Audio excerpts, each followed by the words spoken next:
All right, we're live. How's it going? You Good, can. good. And how are you? I'm doing all right. You can run it. Like this interview can be all yours.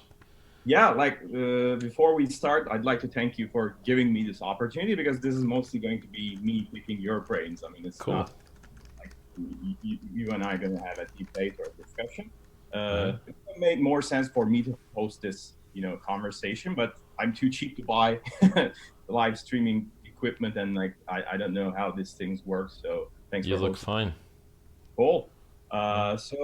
Here's the thing: like English literacy isn't that high in Turkey, so Mm-hmm. I'm get this recording and then convert it, translate it into Turkish after. You should tell everyone about you. Like, who are you and what do you do? Sure. I'm a digital marketing expert. I was working for Branch Metrics in Silicon Valley. I was their head of expansion here in Middle East. Is I Turkey always work considered the for Middle East? startups, and then I got hooked into cryptocurrencies back in 2013. But I didn't have the guts to make any investments back then.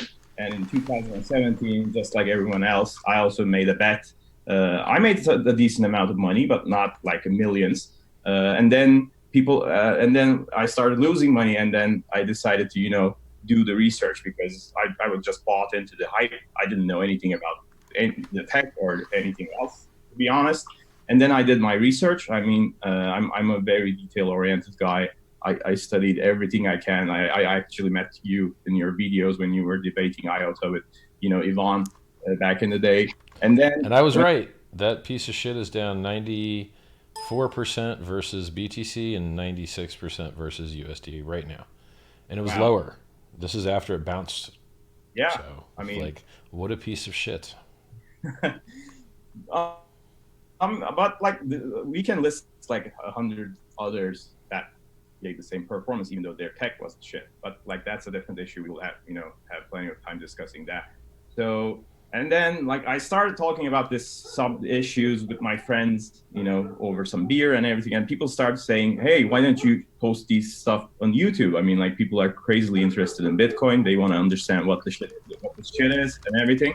So I decided to start a channel. I posted my first video, and then it became viral immediately. I reached 40,000 subscribers.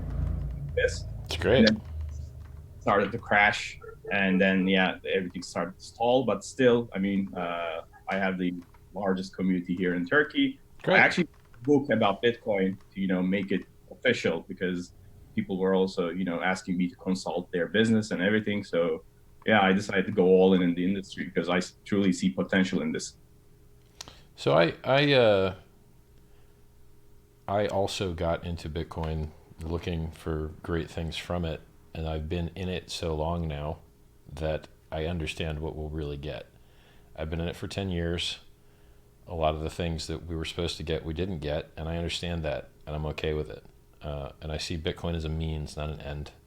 So, what I care about is making the world more efficient. I care about less middlemen, lower fees, more privacy, more security, better efficiency. That's what I want. And for me, Bitcoin is a tool towards that, and there are other tools towards that. So if you want anonymity, you should use Monero instead of Bitcoin. Period. If you Mm-hmm. want to do distributed finance and have a peer-to-peer stablecoin that doesn't require someone to actually have a bank account somewhere, well, we have that on Ethereum, right? If you want to make trustless interest and make the most returns you've ever seen on any cryptocurrency ever, I designed one to do that. It's the world's first blockchain CD. So if you there's a lot of things that you can want that Bitcoin can't do, and you should feel good wanting those things, right? Even Nick Szabo, who coined the term smart contract and works for Blockstream, you know, top one or two employer of developers for Bitcoin, says out loud, you should like Monero and use it. It's great if you like privacy. And I feel the same way. And it's weird that so many people, they develop hatred and anger and rage when other people like tools that they don't like. Bitcoin is a tool. It's a tool to attempt to, make money, have financial sovereignty, have censorship resistance. It's a tool for those things. There are other tools that work as well or better.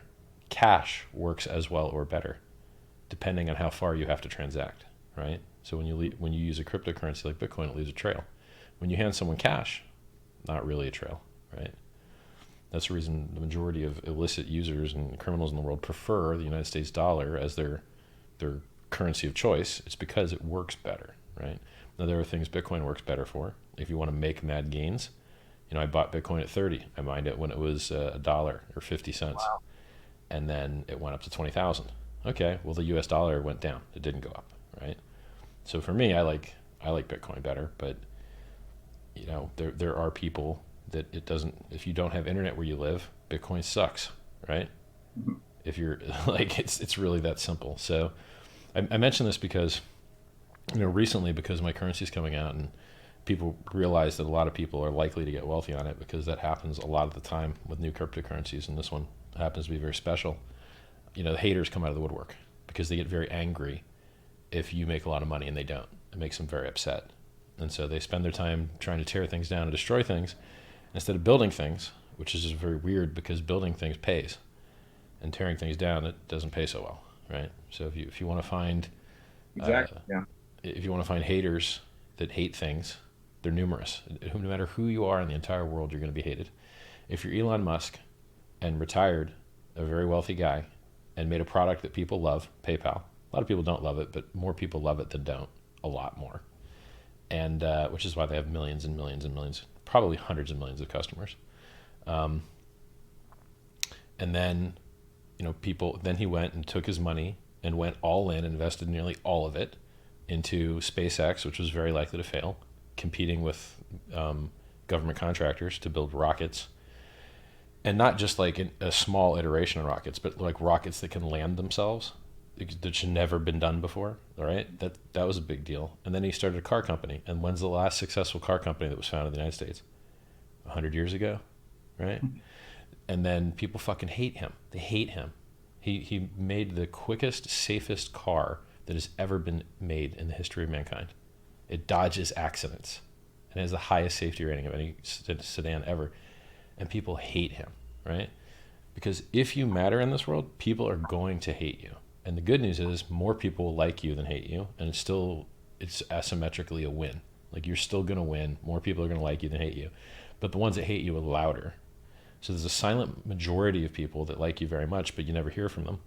And then there's that really loud minority of very angry, don't do so well with the ladies, haven't been outside in a long time, keyboard warriors. And then you invite them on live stream. You're like, hey, why don't you just tell everyone how stupid I am? I'll give you a platform.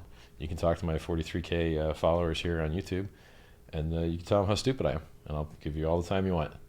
And they don't accept because they're scared that the world will notice how bad they actually suck, right? Mm. And they hide behind the keyboard, basically.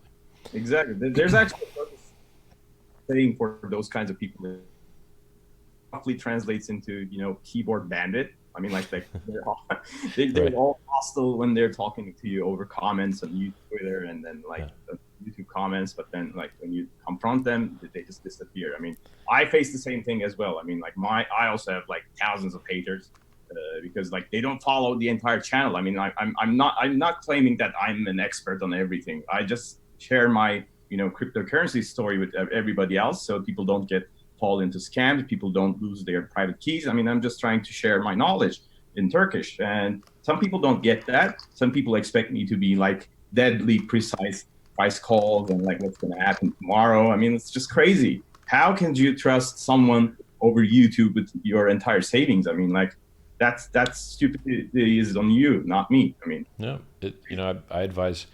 So I've made good price predictions for free. So I have provided a free YouTube channel, a free trading channel, a free general crypto chat, now a free cryptocurrency. It's free for Bitcoin holders. You can go to pumpamentals.com. That's the referral link that gets you 10% extra. All of these things are free. I go on television, I promote Bitcoin. I go on stage and I promote Bitcoin. I defend it against attackers inside and out. And I've done all these things for free for years. I've written 2 self-help books, which are more outline than book, but if you're smart, that's good enough for you. Probably better. You don't need the narrative glue. You can just follow the good advice. That's t.me/scivive.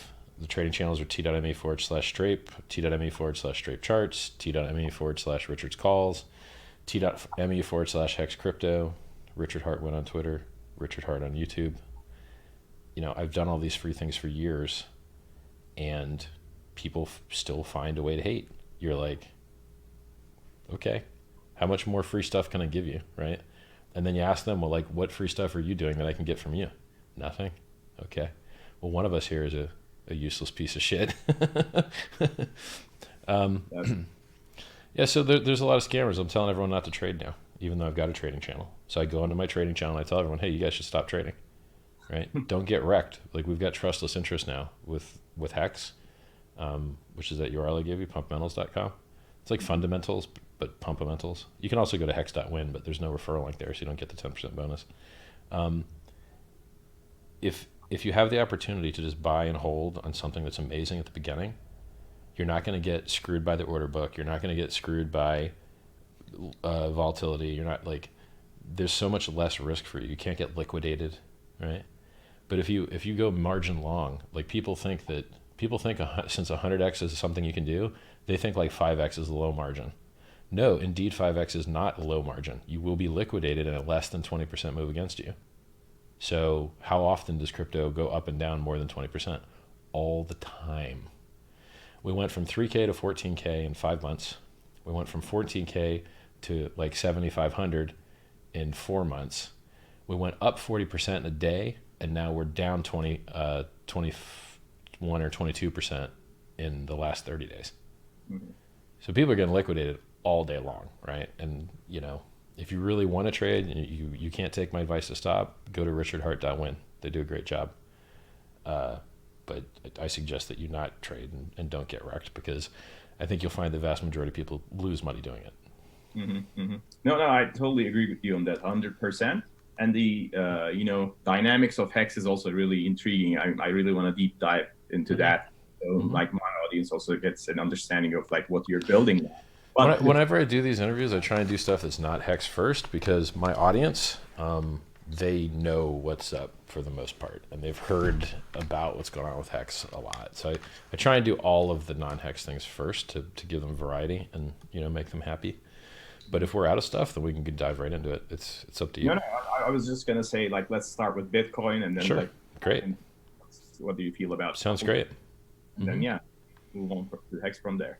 So as you mentioned, I mean, you also really had some really good calls on price. I remember selling all your positions when Bitcoin was around $8,000, and then you made the right call there, because like I wasn't expecting that it was gonna go even lower back then.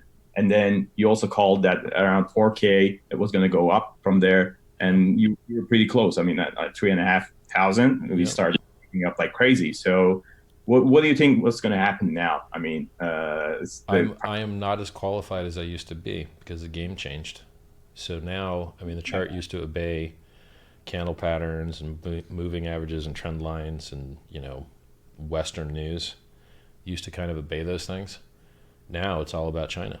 So you have FA, fundamental analysis, TA, technical analysis, and now you've got CA, China analysis. And I'm the last guy to know. So, I mean, we just got a Chinese chat room for Hex.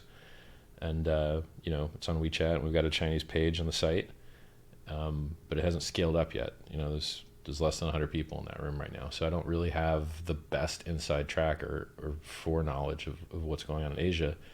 And they're who's moving the price, in my opinion. The Ponzi scheme plus token that has 100,000. I think they might have 200,000 Bitcoin, actually. Yeah, they've got 200,000 Bitcoin. That's about 1% of all the Bitcoin. They bought the 3K bottom. All the people that were getting scammed into that Ponzi scheme bought the 3K bottom. And then when those founders got arrested was the 14K top. So if the game is knowing when Chinese Ponzi's are, ramping up and when they get arrested, I'm no good at that game. So, I mean, apparently I'm still good at it, because like I just debated a terrible trader named Tone Vase.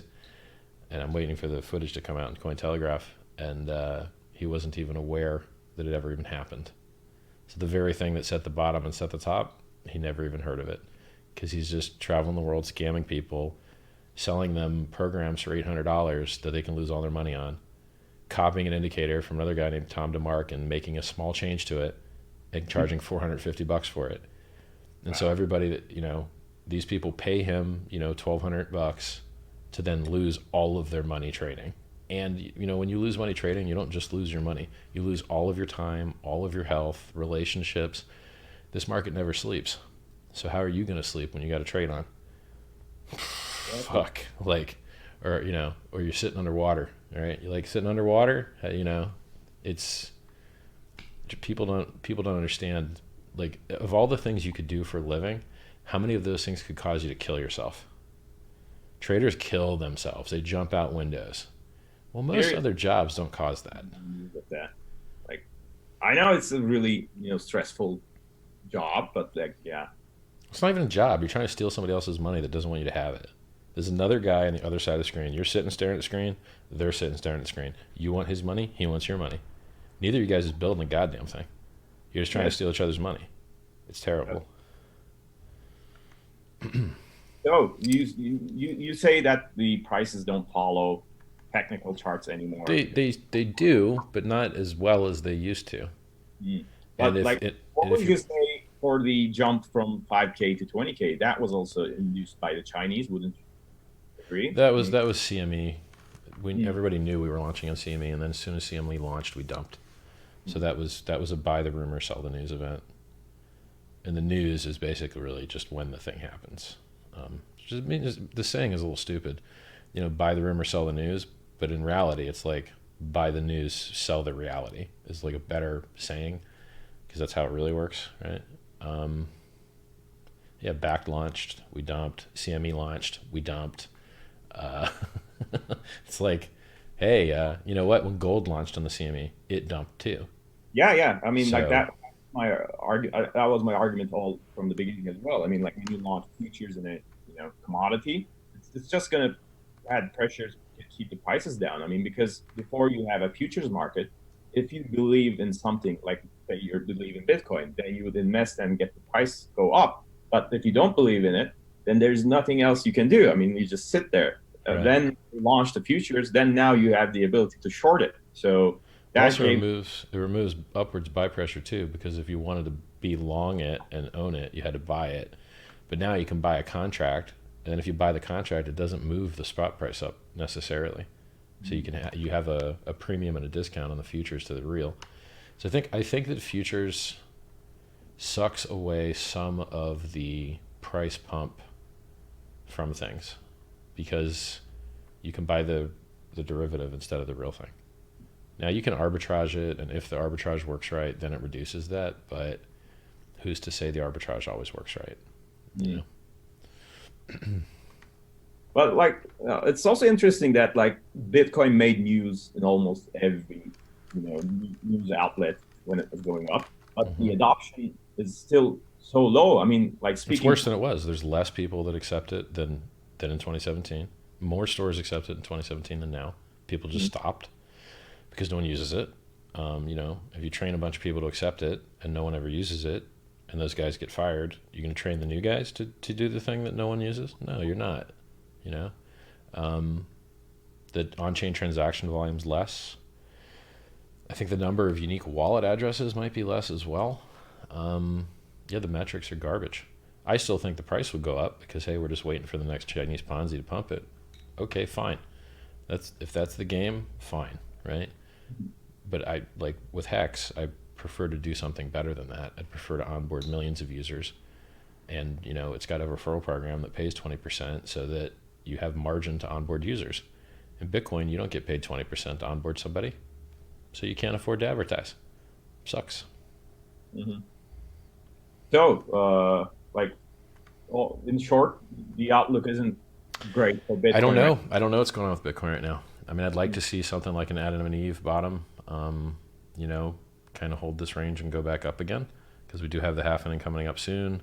China is still very bullish on blockchain, not Bitcoin.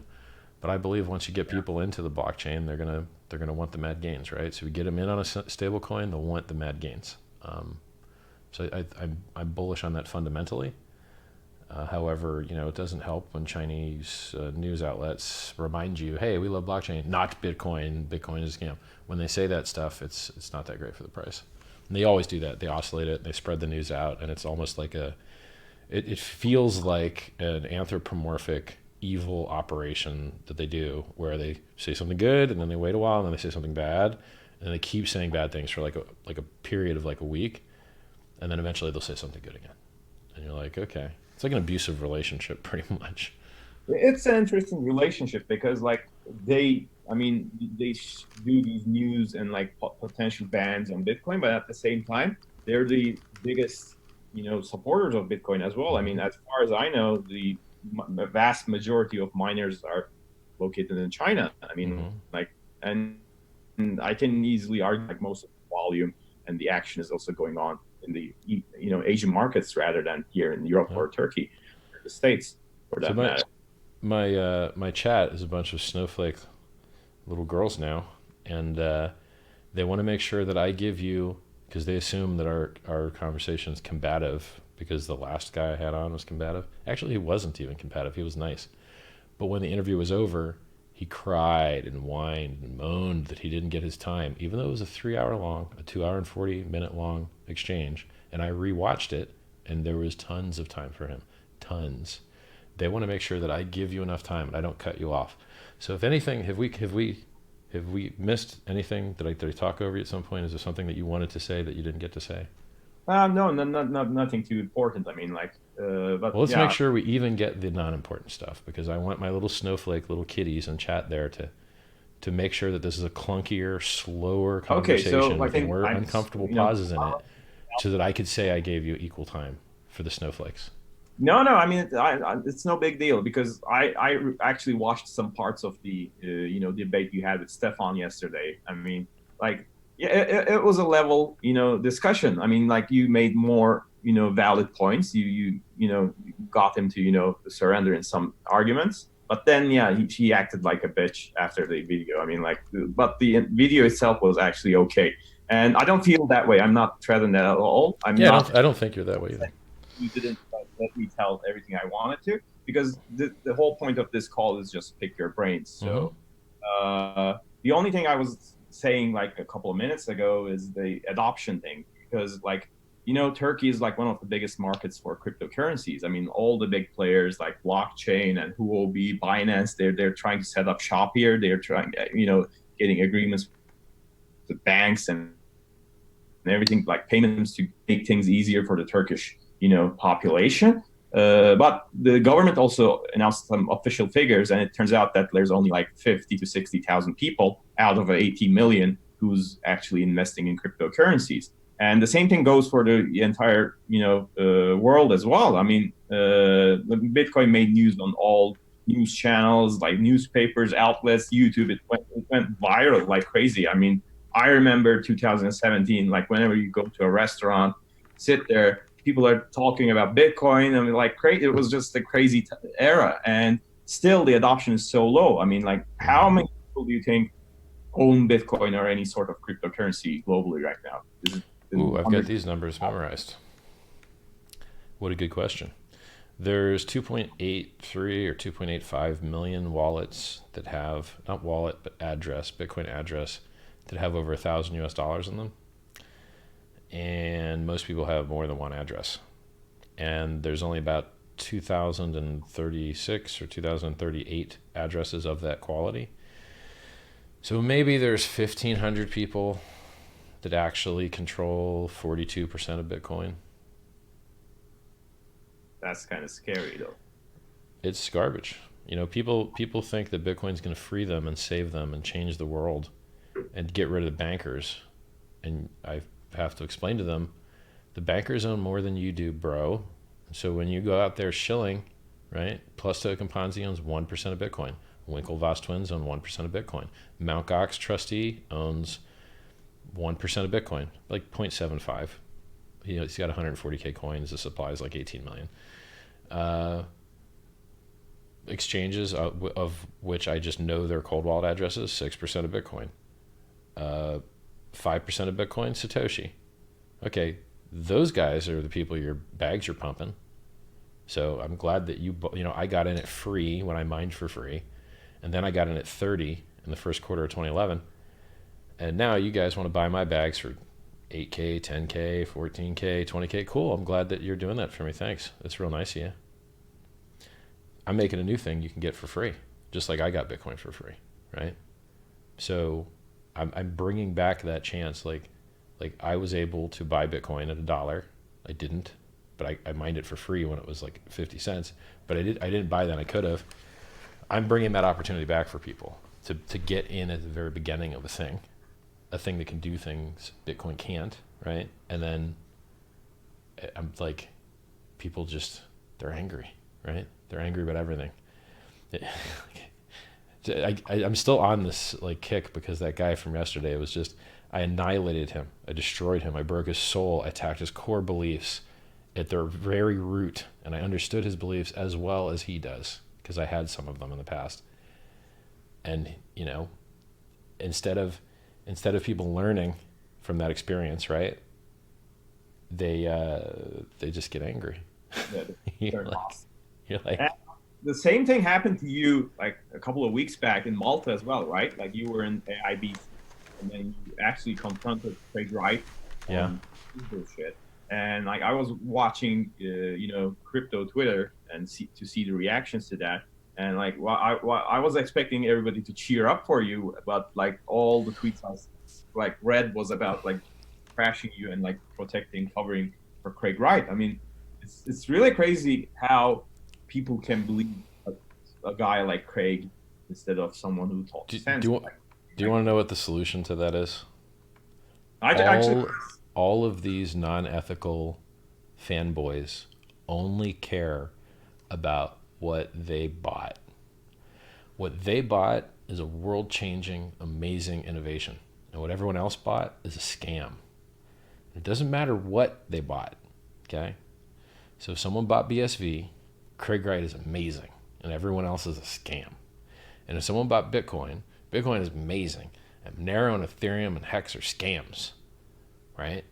And I would imagine at some point, once enough people have Hex, they will believe everything else is a scam as well, because these people just want the money, which is okay. I understand that, right? So be it. A lot of people, it's just like when you're born, right? When you're born, you don't have empathy. You're a power god. You just care about getting what you want when you want it, and you don't care about anyone else. That's how infants come into the world.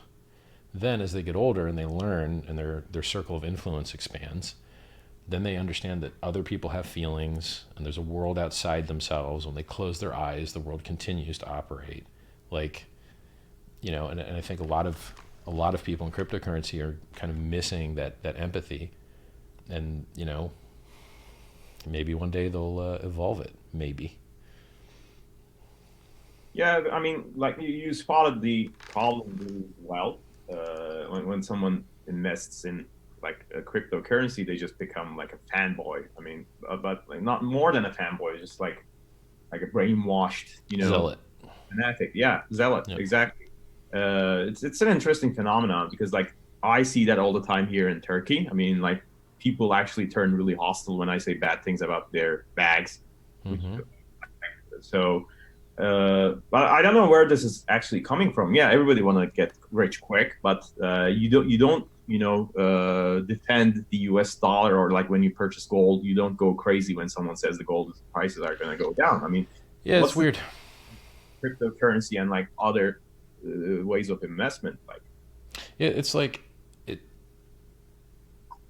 So sports teams have rivalries, but they don't really have, for the most part, like intense hatred, right? Like sometimes there'll be some riots down in Argentina, and when Rio plays Plata or whatever, and then and now like in crypto, I don't know, man. I I want I want to transcend this garbage industry, truthfully, right? I'm tired of talking about adoption that it ain't happening, right? I'm tired of talking about scalability. Maybe if this new optimistic rollups from Ethereum works, then we'll have scale on chain soon, because it's coming with a system bull fork apparently, which I think is December 4th. So like, I I have a 2-year window where I like to engage in things and then move on to the next thing.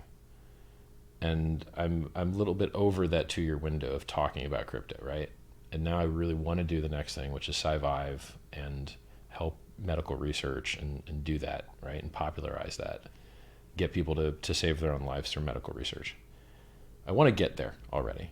So the sooner I can get out of the sea of piss of pseudo intellectuals pretending that they, people that have never owned a business, never been successful anywhere in their life ever, but scored well on some IQ test, they now think that they understand the real world better than people that operate in the real world and build things and employ people and make a difference, right?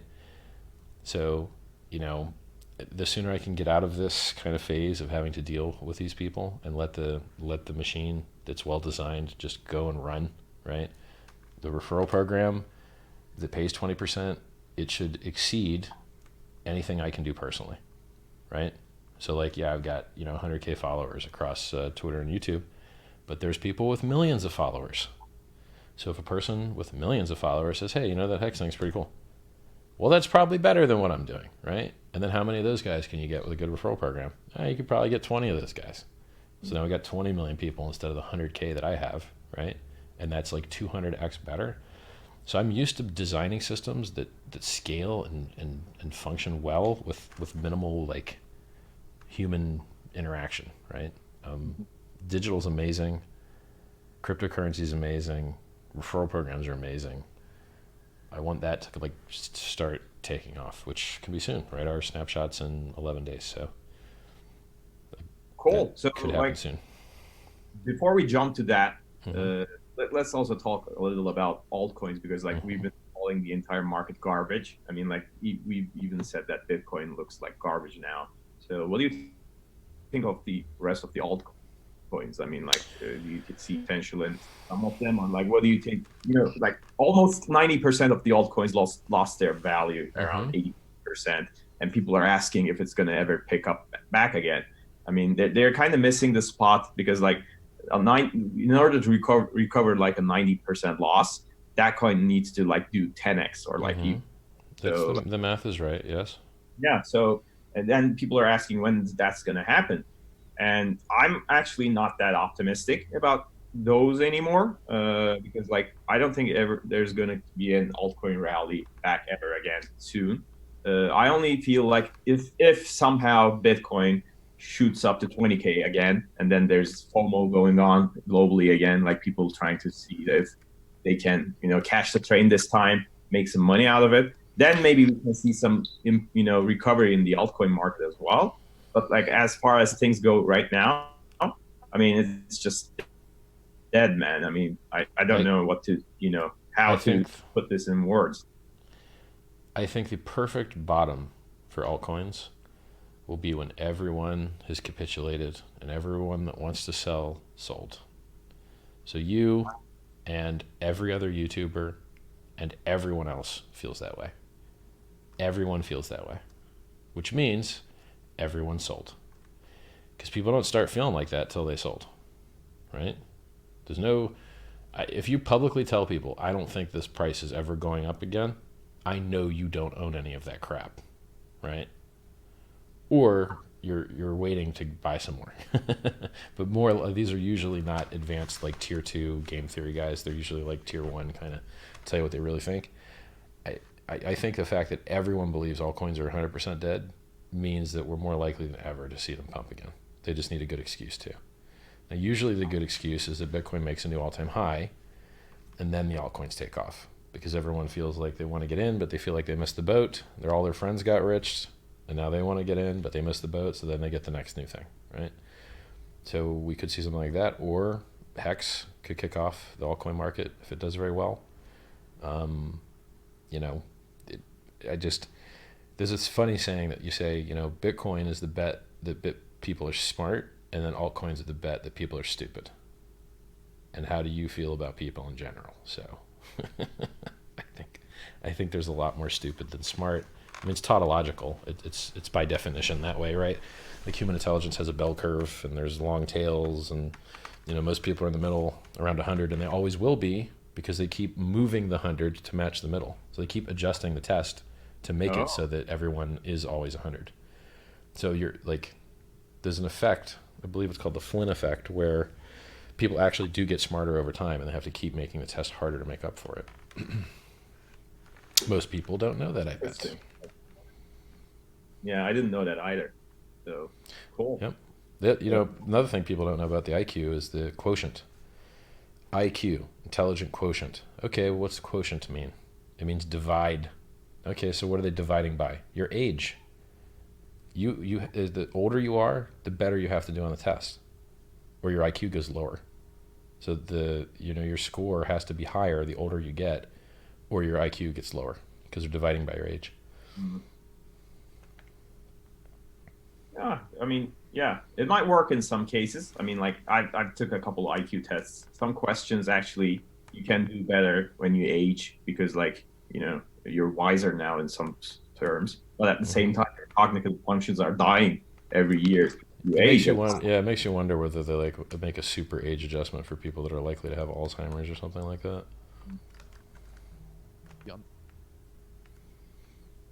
Okay, so Hex, yeah, I mean, I No, personally am. hold on one second. Now the two things I'm trying to do this chat are make up for the complaints from the last little crybaby dude. So I'm watching your mic and in my levels meter, and it's going all the way to zero and clipping, and it's going all the way to red, right? So for sure, I know your mic is louder than mine. For the record, for all of the crybabies watching, and let's have a reminder: is at any point during this conversation you felt that you were cut off and would like to go and revisit and say something extra? Yeah, I mean, as I said, let me repeat myself. I mean, this isn't a debate. This isn't Okay. a argument. I'm not trying to win anything. I'm not Okay. trying to make a point against your claims. I'm just trying to pick your brain. So, like, Okay. I don't know why I'm not. people. I'm not actually trying to actually have that conversation with you. I'm trying to have a meta conversation and let Hmm. everyone else watching know that they're pussies, because this type of slow and clunky check-in crap, right? Where I like I check in to make sure the volumes are good, and you are a lot louder than when we started. And I check in to make sure everything was said. It sucks. And it's clunky and it's horrible, right? This is people that like bring a waiver consent form to their date with a girl they're hanging out with. It sucks. Like it's not good. My interlocutor that I'm speaking with and we know when we're cutting each other off, and we know what fair looks like, and we know to ask for more time if we need it, right? I hate these Asperger syndrome jagoffs that don't know how to speak to other human beings. All right, continue. Yeah, yeah. I I'm mean, not like, going to check in again. That'll be my last check in. So okay, I'm cool. not going to take their advice. If they don't like the way that I run interviews and they think that I talk over guests, they can fuck themselves and watch something else. There was a saying. How did it go? Like, don't I was don't talked over a lot too. argue with the stupid. Like, they will drag you down to their level first, Mm. and then beat you with experience. So, Yep. like, same thing goes with haters. I mean, like, Yep. I also face a lot of haters. I used to, punch back whenever I had a aggressive comment, but then I realized I'm just, inviting more people to, just pick on me. So I don't give a shit anymore about any of them, and it kind of silenced them down. So yeah, just keep it cool, man. I mean, there's always going to be haters. Like, That's what everyone says about me. That Richard, he's so calm and such a nice guy. yeah, I mean, like, Occasionally, someone does say that, but I don't know. Some other people have the you're a opposite calm belief. and cool guy, but like, I can have 100% empathy with what you're going through right now, because like, even if you act calm and like you're actually calm, the next day you wake up, that those comments just stick in your mind. I mean, like, it just kind of starts driving you crazy, doesn't it? That's why you get I'm you so know used to like being called fat, big-titted, scammer, old. You know, like I get called everything, so I just don't care that much anymore. What I do appreciate is new things. Like someone once called me a lumpy, fart-faced goblin, and I thought that was very funny. So I kind that's of appreciated that one. Yeah. So what cool. else do we got? We talked about Bitcoin. We talked about Bitcoin price. Altcoins. So I think new altcoins are more likely to do well than old altcoins because they don't have as many bag holders that are willing to sell into the price. So new altcoin where you've got price discovery and you're making new all-time highs and headlines all the time seems like it would outperform an older coin. It also matches what we've seen with coins from 2013 and 2014, just pumping once and then never pumping again. Kind of matches that narrative. So I think we're getting, and there is an altcoin season in scams. There is an altcoin season in Ponzi's. The Plus token scam did great. The Fairwind scam did great. Well, people bought millions and millions, even in the case of Plus token, probably $4 billion worth of coins. Well, it's a bull market in scams apparently, right? So it's not like these people aren't willing to pay. They just need to be reached in the right way. So I don't have any altcoins off the top of my head that other than Hex, which isn't out yet, comes out December 3rd. Have you checked out Chainlink? I mean, that shit, I don't believe in the business model. I don't think they solved oracles. It's just someone else's computer. If you create like a pool of oracles, now you've just got a pool of Sybil attackees, and then it's really just one guy anyway. So you can Google a Sybil attack. It's SIBIL. And it's just where you pretend to be 8 guys, but it's really just you. And then you have you just have another trusted system. And if you're going to have a trusted system where one guy can change whatever he wants because he's the oracle, well, then just do it in Postgres or MySQL or Oracle or normal SQL. Like, you don't need a blockchain, right? It's just slower and more expensive than if you really just have a single counterparty that can do whatever he wants. And so I believe Chainlink was a meme coin that got popular on 4chan, and I won't name him, but one guy that does like investment advice that for some reason people pay him. I have no idea why, but I guess in this case it worked out. And it went up really high. But now once you go up so high, it's harder to go higher, right? And so sometimes coins will go up and then they'll go down. It's obvious there's no real adoption for that product, and I think it's also obvious that there's unlikely to be real adoption for it. And so it's awesome that it pumped, as many cryptos do, with no adoption. But where you will always need new greatest fools to keep that going, and then eventually you run out of them, and then you do your 85-95% drop. Bitcoin does it, altcoins do it. And so do you really want to buy something that just went up 20x or something? I don't know, not me. But so how am I supposed to speculate on that, right? Like, okay, price went up a lot, no fundamentally good reason for it. All right, do I want to buy now? Probably not. I mean, even if you did it in Bitcoin, right? We pumped 40% a day. We pumped like 41.5% in a day. And now we just dropped 25% over the last month. Entire retracement of the fucking pump candle. We retraced the entire pump candle. Okay, well, that's horrible. So like buying something that just went up a lot, sometimes it works and sometimes it doesn't. And in Bitcoin, it doesn't. So today, I mean, as of this day, like, we're making new local lows. We couldn't even hold 8K. Like, we were down in the 7900s last I looked, maybe an hour ago. Yeah, looks like it's gonna drop. It always looks like that, right? 6.5. I mean, it always looks like that. And then I'll tell you. Yeah. Right now it's 79.80. So we've got a big discount on the swap products for some reason. Mm-hmm. So like right now the derivatives are, well, actually that's not the case actually.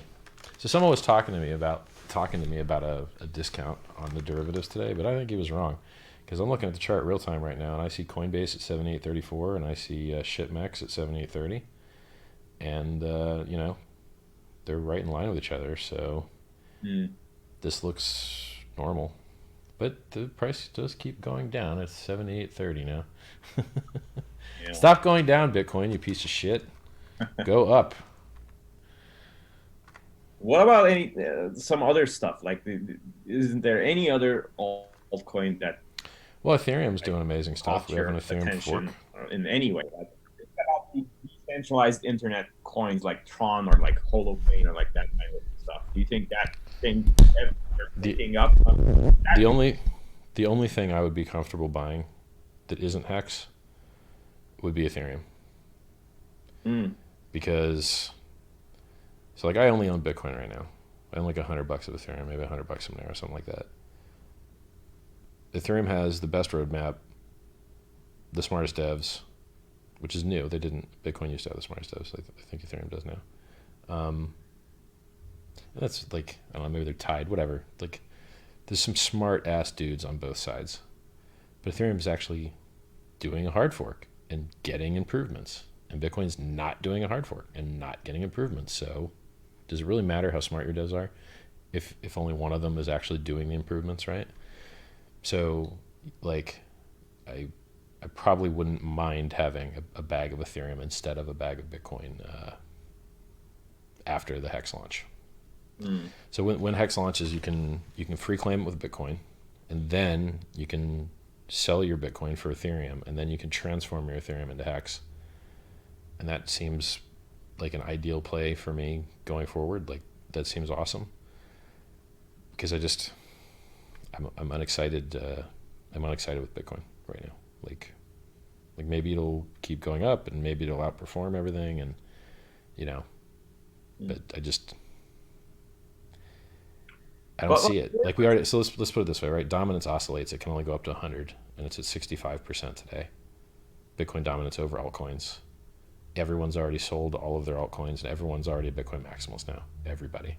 Mm-hmm. I'm talking Suppaman. I'm talking Belina. I'm talking all the crypto YouTubers. Everyone is just Bitcoin maximalist now. Okay, well, if everyone's a Bitcoin maximalist now, that means the selling has got to be pretty damn close to over, right? For anything that has demand. For these coins that just don't have any demand, people can just continue to sell them into oblivion forever because there's just no demand, right? There are coins like that. Those never recover. They'll die forever. But like, I don't think Ethereum is like that, right? So I don't have any now. I need to take a look at the charts, because basically everything dies together, right? So if Bitcoin's dying, like most everything's dying. You have to decide the right point to enter, and I haven't been watching the charts. I can still quote you a lot of numbers, like how many people know the dominance today, right? I do, so I still know some numbers, but not enough to really make a huge allocation change. Yeah, so I guess lightly bullish Ethereum, lightly, but I don't know how many other bag holders are there, and like there could still be some people that have to sell bags, so I have to take a look at it. But I guess I'm lightly super bullish Hex, medium bullish Ethereum, and then light bullish Bitcoin.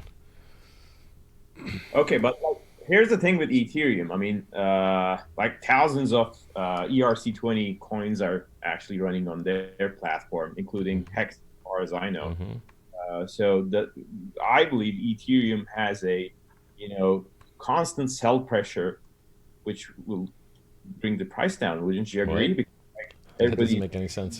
Over their, token, and then just dumping it to convert it into, real, currency that they can spend on Lambos and like yachts in the real world. So, well, yeah. I agree that on ETH, wouldn't you agree? I agree that in any commercial ecosystem there is a path of value. And so if you look at an Amazon order, when you place an Amazon order with a credit card, the credit card company makes some money. The hosting service that Amazon uses makes some money. They do their own hosting, but it's probably like a separate company internally. The shipper that ships the product to you makes some money, right? The company that puts gas in their trucks makes some money. And there's this whole value chain. And then of your $100 that you spent on Amazon, everyone gets a piece, and it gets divided up. And in this world that we live in today, most of the value is captured at the end point, and the middle guy, the path, is commoditized and usually doesn't capture much value, which is why internet service providers always want to be content providers instead of dumb pipes, because they don't make as much money and they're interchangeable and replaceable. But like, if the TV show you want to watch is just on this one streaming service, then you have to have that streaming service or be okay using BitTorrent, right? So in Ethereum, it's a similar thing. Ethereum is the substrate on which many other currencies run. And then the question is, where is the value going to be captured? And I think that it's going to be similar, and that it's going to be captured at the endpoints much more so than it is going to be captured in the middle. So I do agree with you that, there is some selling pressure there, and it's probably the reason I don't own any of it. And I'm not very bullish on the price. I am very bullish on the technology. I'm not very bullish on the price, because, you know, if it were true that utilizing Ethereum more would drive the price up, well, now a third of transactions on Ethereum are Tether transactions, and did the price go up from that? I don't think that it did. And so a huge extra swath of transactions hit their network and is being utilized by people that care and really use it, right? Like, more people use that than like anything else.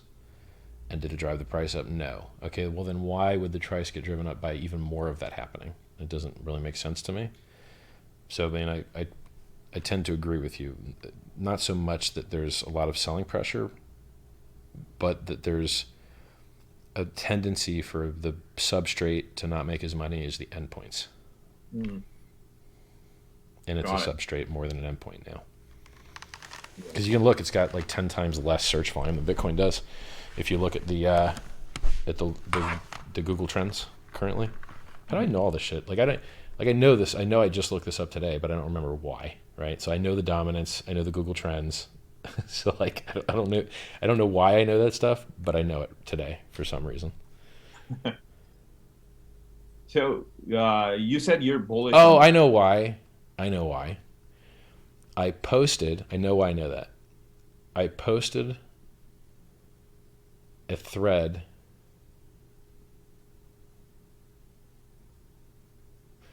Someone posted a thread in my channel that had a link to some article about me or Hex, I can't remember. And then in that channel there was like a ticker with a bunch of cool indicators. It was a website, and they just happened to have like the dominance of all the different coins versus each other, and then the Google search popularity and stuff. It was all on the same site. And I was like, oh, awesome. Okay, so I accidentally know some of these things today. That's cool, cool. So I was gonna go back to you being bullish on the technology of Sure. Ethereum. Uh-huh. Uh, there has been a lot of projects claiming that they're solving the drawbacks of Ethereum. The scalability, Uh-huh. security, everything. Like EOS raised like a fucking $1 billion out of this value proposition. Then there's Cardano, Charles Hoskinson, and like there's a bunch of others. I even heard that it is possible to do smart contracts on Ripple now. I mean, like there's this Okay. foreign If you say exchange. so, I never heard of that one.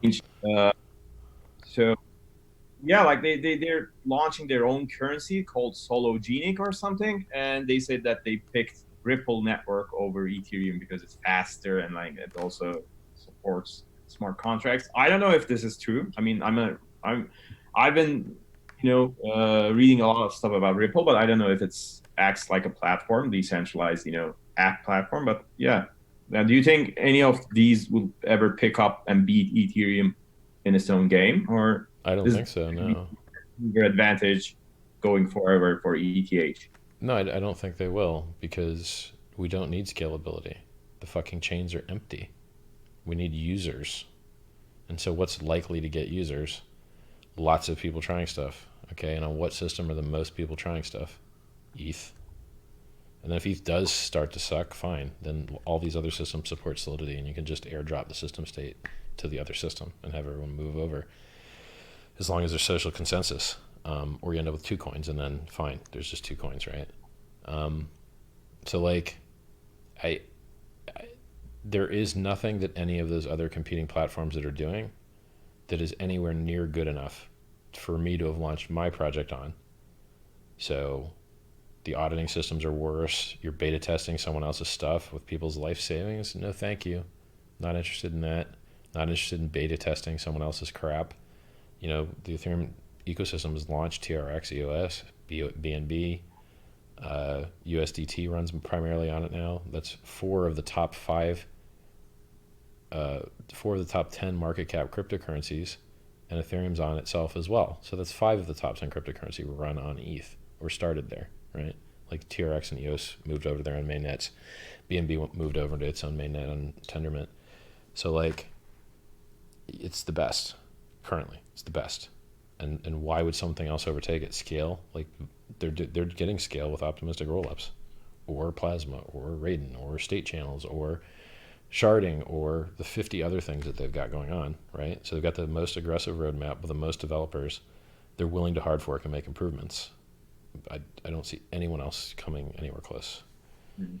Like Cardano, what Vaporware, what Tezos, Vaporware. I mean, what it exists but no one uses. Like, I just can't care. I can't care. Oh, Hashgraph, false claims of 10,000 TPS. Enjoy that false claims crap. Like, yeah, it's 10,000, but with absolutely none of the blockchain security model, which is the reason you're using us in the first place. Well, okay, good. Like, I could go broadcast 10,000 with zero conf, right? As long as you never want anything to actual confirm, like, you can do a whole bunch of transactions. Because, Yeah, like, so, like, no, most altcoins are garbage technically and bad businesses and run by bad people. And, I hate that their price goes up for no particular good reason, but I've come to terms with it, right? Okay, the biggest, crappiest scams pump the hardest, fine. If that's the world we live in, so be yeah, it. that's the world we live in. I mean, it all comes down to marketing and like aggressive Yep, networkers and everything. So, I yep, mean, I it's agree. unfortunate. So, Well, it is unfortunate for those who buy the top and sell the bottom. It is fortunate for those that bought the bottom and sold the top. yeah, that's true. I mean, it's a relatively zero sum game with perhaps some net negative there, right? But like go to Vegas and net negative is even larger. The buildings are more expensive. The electric bills are more expensive. Like, so this, like, working hard to take some other guy's money through trading or working hard to take some other guy's money by selling him the top. It's not actually that ethical or that great. I mean, a lot of people spend their time doing it, but it's not ideal. Yeah. I mean, yeah, if you put it in a very, red pill state of mind way, then yeah, it's true. So, yeah, I agree with you. Uh, I mean, like, I even have a, Lego model of, here it is, Las Vegas, in my, study desk, just to remind me that, like, this shit is, I don't like and, gambling. I don't gamble. I don't know, drink. I don't smoke. I seriously, don't even drink coffee. Yep, how, what do you drink then? Like, there, you just water. eliminate all the cool stuff. Today I had a soda. Usually never have a soda, which is amazing for as fat as I am. Like, man, he must eat a lot if he's not drinking soda. Um, yeah, like, bro, if I drank soda, I'd be even bigger. And, when I drank coffee all the time, I was having way too many per day.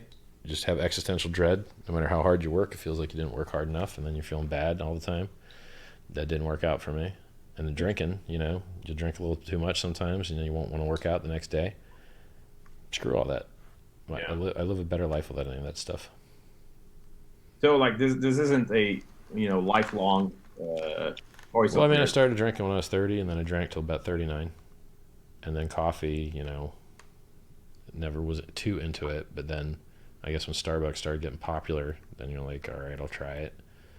And then what else was there?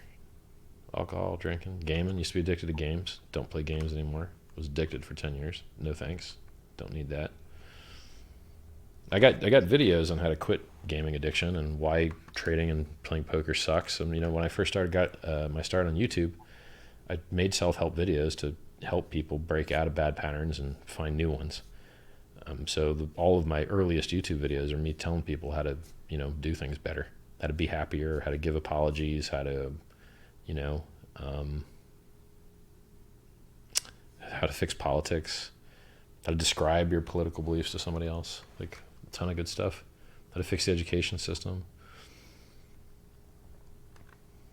YouTube.com/Richard Hart if you want to see that. Heart like the heart in your chest. Isn't it the same channel that we're on Same right now? channel. Same Yeah. channel. But I think when people are watching on their phone, they kind of forget what actual URL they're on because there's not a URL bar there, I think. So it's kind of good to remind them, I guess. Cool. Cool. So, let's final question. So let's get to the real shit now. So Okay. I'm really curious about what you've been building. Mm-hmm. Okay. Mm-hmm. Can you describe what you're building, like as you're telling it Sure. So Hex is the world's. captions to this as simple as possible so I can Mm-hmm. relay that Okay. here in Turkey? The most popular two products at the bank are the savings account and the time deposit. Now I used to put checking account in there, but then I saw some statistics that barely anyone uses checks. So I think that people just have savings account and time deposits now, which means that there's a good reason there's $7.2 trillion held in time deposits. They have different names depending on where you live. In the United States, they're called certificates of deposit. In the UK, they're called bonds. And in Asia, they're called time deposits. And what that means is that if you lock up your money for longer, they give you a higher interest rate. That's it. And they, from my numbers that I've crunched, they give you about 20% more interest for every extra year that you lock your money. So all we did was we took what works in the real world, the second most popular product at the bank, and we made a digital blockchain version of it, where if you lock up your money, you get paid more. If you lock up longer, you get paid more. Now, in the normal banks in the normal world, they have if you lock up bigger, you get paid more. It's called a jumbo CD. So we also have a bigger pays better. We have a longer pays better, and we have a bigger pays better. Now, so you build something amazing, right? You want to replace all of the bankers and middlemen and high fee crap that's out there with something that's peer-to-peer and trustless and digital and low fee, right? Mm-hmm. Well, how do you get people to start using it? Just because you built something better doesn't mean people are going to start using it. And that's when we hit them with the pumpamentals, like pumpamentals.com. So Satoshi built pumpamentals into the first cryptocurrency, Bitcoin. Just one simple thing, one pumpamental. The inflation rate will drop in half every 4 years. And that's all he did. So it worked okay. Price has gone up very high. But he did other things that he had to do, which didn't work out so well. He had to pay miners for security, and they dump the price. Miners get Bitcoin for mining it, and then dump it on the market for cash to pollute the environment and hand it to their electric company. Now, maybe not all of them pollute as much. Got some hydropower, got some geothermal, got some wind, got some solar. Okay, cool. Not everyone's polluting. But there's a lot of people that are polluting, right? So now, why would you overpay a protection racket, the miners, a block reward, when you could just pay them fees? Just fees. So that's what we do in Hex. We pay stakers to hold the price up instead of paying miners to dump the price. So having Hex, staking your Hex, which you can get for free if you're a Bitcoin holder on December 2nd, staking that Hex is like getting free mining equipment and free electricity, because all of the inflation in Hex gets paid to the stakers after the launch phase. During the launch phase, there's a lot of other bonuses, right? If you get in the first day, you get a 20% bonus. If you refer somebody, you get a 20% on top of what they got. They get a 10% for using your link. If people don't claim their coins, they get given to the people that did claim, right? So if you don't claim the first day, you start bleeding out all your money. By week 25, you're missing half your stack, and you're getting half the speed bonus now. You're getting 10% instead of 20%. And then on week 50, it's over. You can't get your money anymore, right? It's gone. It's all given away. And then the more people that you can get to free claim their coins, the more rewards the early guys get, because there's an adoption bonus multiplier up to 3x. So all those coins that were unclaimed that were going to get paid out at the end of the year claim phase, they get multiplied by up to 3x if more people claimed on top of you. There's also a share price that only goes up. Now, is that a normal price that only goes up? No, because that sounds like a scam to me. You can't guarantee the price is only going to go up. That's a scam. But a share price that only goes up, that's just math and software. And it's the equivalent of the early guys compounding their interest.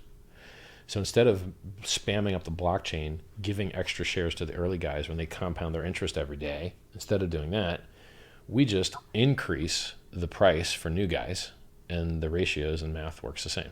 You can either give older guys more, or you can decrease newer guys. The ratio ends up being the same, right? And you end up with an awesome looking price chart that only goes up, share price chart, and you have people that want to stake for as long as they can, because they know if they ever end their stake, they're never going to get a better deal. If you ever end your stake, you will never get a better deal. You'll always have the same shares or less, and almost always less. The only way that you could ever even have the same is if you were the guy that set the price by being the highest ever seen profit. So the share price is based on the maximum profit anyone ever got. So if you got in at this amount and then you multiplied your stack to this amount, that gets set as the share price. And so there's really a ton of breakthroughs here. We also are the first currency in the world to have a chart of future market supply. If Satoshi told you he was going to dump his 5% of Bitcoin, his 1 million coins, tomorrow, you wouldn't believe him. Because why would he tell you against his own best interest? What if you sold before him and moved the price down before he could sell into it? In our system, you would believe him, because when he stakes to earn the inflation, you see his ability, his expiring stake on the chart. And so you can stake before him, you can stake after him, but you don't have to stake on the same day as him, right? And then we have a better Sharpe ratio. We have less volatility with the same or better upside, because people can time their stakes, right? They don't have to hammer the market with a bunch of people looking for liquidity at the same time and eating into the order book, which is we're the first cryptocurrency in the world to have that chart of future market supply, not total supply. Total supply is useless. Hey, I know Satoshi's got 1 million coins. Okay, does it help you predict the price? Do you have a chart that shows when he can sell them? No. Well, that's useless. Our system, he would either be diluted by not staking and everyone else is getting paid as a staker but him, or if he wants to not be diluted, then he can use the truth engine and stake his coins, and then we know when he can end stake, right? It's on the chart. We've also got two security audits, one mathematics audit. What else? Yeah, it's just amazing. Like we have, and it's built to pump, right? It's designed to limit supply. And if you have increasing or static demand with a decreasing supply, you're going to have an increased price. That's what, price elasticity charts kind of show. Like supply and demand curves, an elasticity chart's a little different, but a supply and demand curve is what economics is mostly about. Mm-hmm. And that's the real world, right? Like if there's demand and the supply goes down, then the price will go up. It's going to go up, exactly. In a market, there are things that aren't markets that have weird restrictions, and in those non-marketplaces, then that chart wouldn't apply. But in a free market, you do have that ratio of supply and demand. Exactly. So the good thing about Hex also is that, like, I don't need to pay anything to get my hands on some Hex. I mean, like, if I'm already holding Bitcoin, I'm able to claim my free Hex, right? Can you also tell us a bit about that? Sure. Yeah, so what you do is you just have your Bitcoin in your control. So, you want it in a wallet that you can sign from. You don't have to have it in a wallet you can sign from. You can just have it in a good address, like a one address or a SegWit address. And then eventually when you do want to claim, which you should claim first day, but, if you don't, and you just like having less Hex, giving away your Hex to everybody else that got there before you, your prerogative, you're going to make a signature from your Bitcoin wallet. So if you go to youtube.com/Hex Crypto, there's a 1 minute and 24 second video that will show you how to import your keys into a wallet that can sign. If you're already using a good wallet, you don't need to import your keys. You can just sign. You take your Bitcoin address, copy paste it into the website, click claim. It gives you a signature. Copy paste it into your BTC wallet, click sign. Copy the signature out, paste into wallet, click submit, choose your stake length. You're done.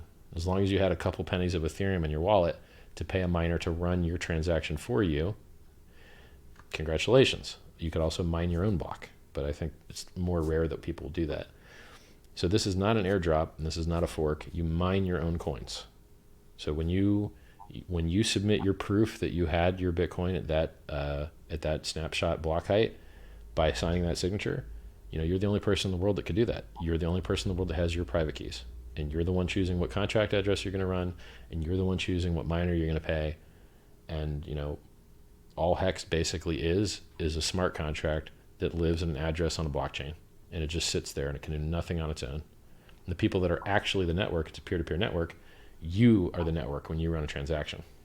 So when you run your transaction to claim or stake, it looks and says, hey, does the system state need updated? Is there math that needs to be done? And then you pay to do the math because you're the network, right? It's really cool. There's other things in there, like if you don't end your stake when you said you should, there's a 2-week window. And if you don't end it then you start bleeding 1% per week as a penalty so that people update the system state and pull their expired shares out when they're supposed to. And a portion of that goes to the people that were, honest stakers and are just not in default. They're doing, even if you were default, you're still getting paid that, I guess.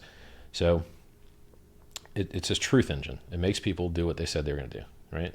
And then if you emergency end stake, if you end stake early, you get hammered with penalties. And so people should end their stakes when they said they would.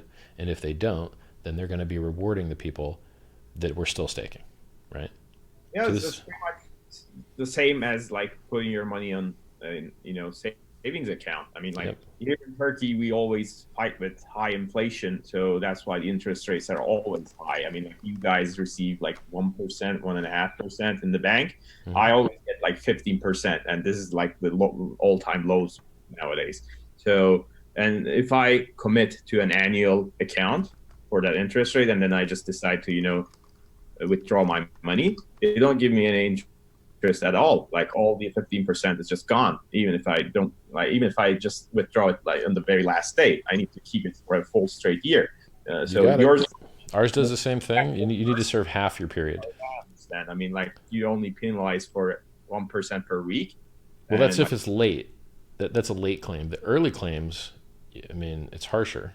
So if you don't serve half your period, so if you serve half your period, you just won't get any interest. You'll get your principal back. But if you serve less than half your if you serve less than half the period you said you would, you're going to start getting hit by principal. And in theory, you could get nuked down to zero. If you like got a super long, like if you open like a 10-year stake and then ended it the next day, during the launch phase when the rewards were very high, I think you could zero your count. So if you click emergency end stake, there's going to be a disclaimer that says you really should not do this. It is an advanced feature, and if you don't understand what you're doing, like this is your responsibility. This is solely your responsibility. Do not run this particular function unless you know what you're doing, right? cool. But I mean, the people that are stakers, they're probably like, yeah, nuke your count to zero, noob. They're probably real happy about it. It's going to be interesting. Yeah, I mean, it's a really interesting dynamic. But like this is the fundamental, dynamics of Hex. Do you have anything else for the next steps? I mean, like, are there already some exchanges who's on board to list this, or like is there like a total supply cap? Because you've always spoken about the market supply, not the total supply, because Right. the are different. But So in my models, the supply is in between, if like not that many people claim, it's like 640 billion. And then it's okay. So if not that many people claim, it's like 640 billion. And then like if 100% of people claim, I think it's like 760 billion.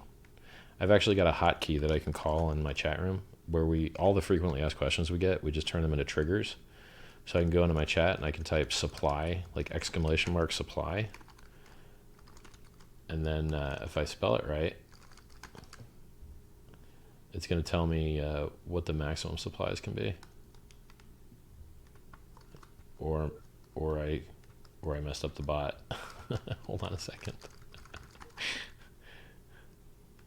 What's going on here? I guess my client, my Telegram client needs to restart it, I guess, because even the hold on. All right, I got it. Yeah, so if like 1.1 million BTC claim, then the supply is like 640 billion. And if 11.4 million BTC claim, then it's like 786 billion. So if more people claim, the supply goes up. And then if you want to see these numbers and like play around with estimating, how much profit and Hex you can make, you go to this website called stakehex.com. It's made by Paul Hughes, smart guy, community member. And he made this awesome website that takes the smart contract and he executes it and think he did it in JavaScript. I'm not sure the software he used, but it lets you model different worlds with like how many people are going to claim and when are they going to claim and how many people are going to stake and how much are you going to claim and when are you going to do it, and then it just kind of shows you what the world could look like how much profit will you make in Hex and how much supply will be and all that stuff. It's pretty neat. Cool. So yeah, I'll definitely check it out, and I'll definitely let people to also check it out. Oh, I didn't tell you about the adoption amplifier. What's It's that? probably the most important part of the whole project. Most people don't have Bitcoin, which means if you give free Bitcoin away to people to onboard them, to get them into your ecosystem, if you give free Hex coins away to Bitcoin holders, you're missing the vast majority of human beings. Well, that's bad. That's bad for onboarding. So what we do is the contract is designed so that when you run it, if you want to send Ethereum to an address, you can transform it into Hex. And the rate at which it will transform is set by the other people doing the same thing. So day one, there's a bucket with 1 billion Hex in it. And there's an empty bucket where people put Ethereum. If you're 10% of that day's Ethereum, you get 10% of that day's Hex. End of the day, the bucket's empty, you get new buckets. Day two, I think the supply is going to be like 500 million in the Hex bucket. It goes down the more people free claim. But since, day two, how many people could free claim of the like 11.6 million coins or whatever? Like probably not that many, right? So I'm probably going to be around 500 million in that bucket. And then there's an empty bucket people put Ethereum into. And if you're 20% of that day's Ethereum bucket, you put 20% of the Ethereum in, you get 20% of that day's Hex, which, I don't know, 20% of 500 million I think is 100 million. So bucket's empty, new day. Now the other project that had something very similar to this was EOS. The difference, bunch of differences. We address a larger market, so doing computation for blockchain stuff is a very small market compared to time deposits, which is a $7.2 trillion market, just the United States and China alone. So we address a larger market, and we're not a security. So we don't promise you any future work. The contract is already fully functional, whereas when EOS launched, they promised you tons of future work. And there was no real new functionality in their token when it launched. So they raised $4.2 billion doing that. A 350-day window, or 350 period window, which was 23 hours per period. We'll just call it 350 days for fun. They raised more money doing that than anyone has ever made in crypto ever in history, including Satoshi, Vitalik, all the exchange guys. And they also got away with it with a very small penalty, which was like one of the biggest heists in my opinion. But look, can you imagine how much more exciting it would be if I could just tell you, hey, all that Ethereum, what it's going to be used for? I'm going to do this, I'm going to do that, I'm going to do this, I'm going to do that, I'm going to do this, I'm going to do that. It'd be very easy to do that. But I don't want to be a security. And so I have to tell you that when you send Ethereum to the contract, you can expect nothing, no benefit of the work of others. Because this is the Howey test. The Howey test is people give money to a common pool with the expectation of profit solely from the work of others. So we try and fail as many of those legs as possible, right? So you're the one minting your own coins. You're doing all the work. What else? There's no promise of future work. There's no entrepreneurial effort. This thing either succeeds or fails based on its own design. And I can describe to you what the design intentions were, and I can describe to you what I think the software does, having read the audits and having worked with the developers, and those they don't have any similarity to running a business and handing you money, right? Yep. So I have this unfortunate problem that because the way the laws are written, even if I was going to do something nice that you might like, I can't tell you about it. Because law. So, yeah. It sucks for me, but hey, you know what? This thing's so awesome. I'm pretty sure amazing things will happen, whether I'm alive or dead or, it's just that well designed. Satoshi left Bitcoin alone and it's doing just fine. Yep, that's true. So, okay. So you should, what you should, if you You, as a YouTube guy, should set up a referral link so that all of your followers can get a 10% bonus by using it. And they can get that 10% bonus by free claiming their Bitcoin, right? We have videos. I already told you one, youtube.com/hexcrypto. They can go into the chat room, t.me/hexcrypto. And there are 4,641 people in it right now. We will help you figure out what wallets can work, figure out how to make sure your coins are claimable, figure out, how you want to stake. Like, everybody in there is focused on this thing being amazing. We've got 18,500 people on the mailing list. It's very, very, very popular for not a single dollar ever spent on marketing. Extremely, extremely popular.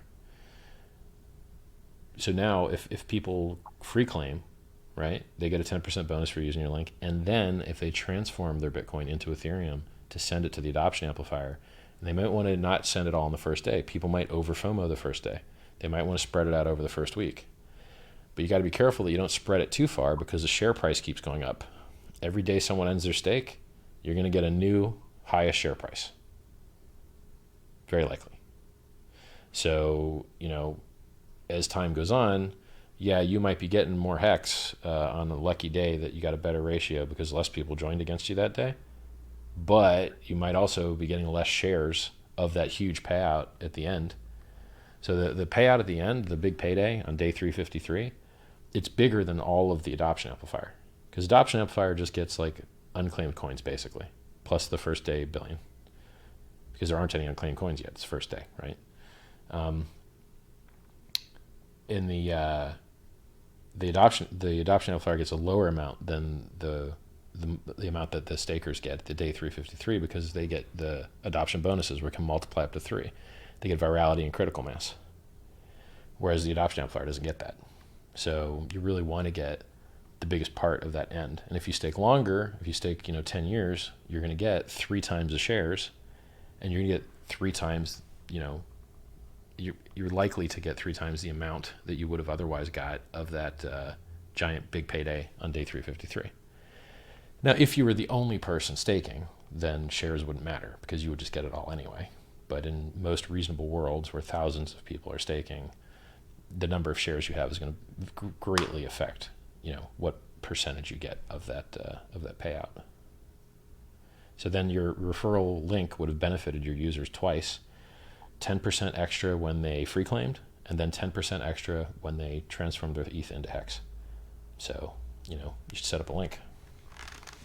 Yeah, I'll definitely check it out. And then, this has been super helpful. I wouldn't want to go even a couple more hours, but I think I want to keep it short because I'm gonna do a ton of captioning, which is like a hellish job. So you're gonna use the YouTube translate tool to do the Turkish version of this. Yeah, I'm gonna help. If you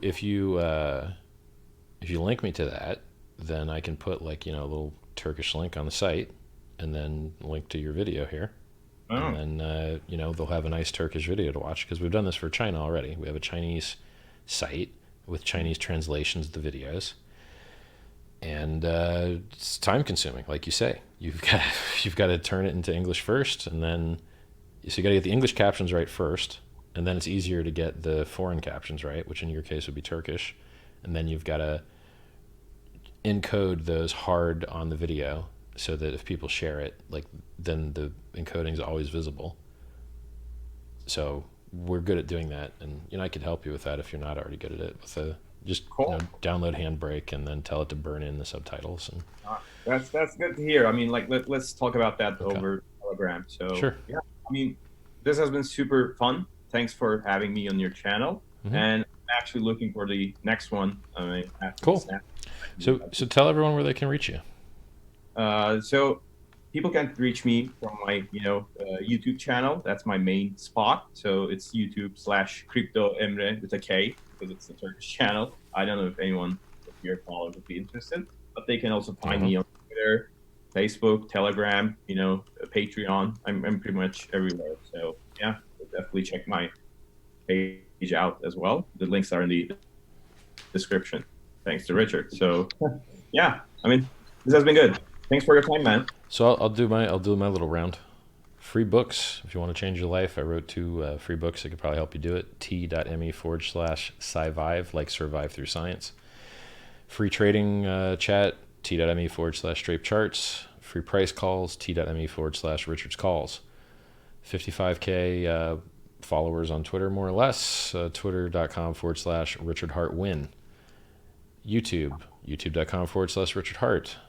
If you want to get free money and get in on the ground floor of something that to me feels the same as buying Bitcoin at $1, feels that same vibe to me, then pumpamentals.com is where you can see Hex. And then what else? Free books, free chat, free general crypto chat is at t.me/strape. Free price calls, free tokens. So there's absolutely no way you can actually give me money. And there never has been. There's no shopping cart. There's no donation address. I just give away free info. Eventually, after Hex is launched, I'm probably going to turn on the billing for hexshirt.com. And if you want to go see what it looks like to have a cool logo on top of a beanbag and a bikini and flip-flops and a fanny pack and all types of other crazy stuff, it's on hexshirt.com, but the billing is turned off. You can't actually order from there. So you're gonna swag. Yeah, we got tons of it. More than is reasonable. Look, I don't have as much as I want, right? So like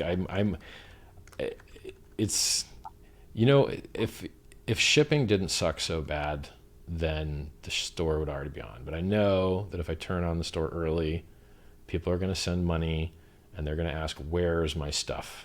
Because the shipping companies are going to lose their stuff or make it delayed, or like shipping is like a nightmare. So I used to run a retail business.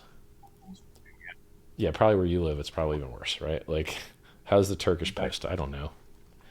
It's actually good, but Is the it? Okay. government bitch right now. I mean, like they're so desperate for money. I don't know if you follow national news, but like we're kind of in a financial crisis for the past 2 years. All right. Things are going great. So they've started taxing everything. So that comes abroad is now at 20% tax, even like a single shirt. So like the government is hungry lately. So that's a pain in the ass. So in summary, that site HexShirt will eventually come online, but it's going to be after Hex launches. I'm not going to start hiring people to do customer service for that.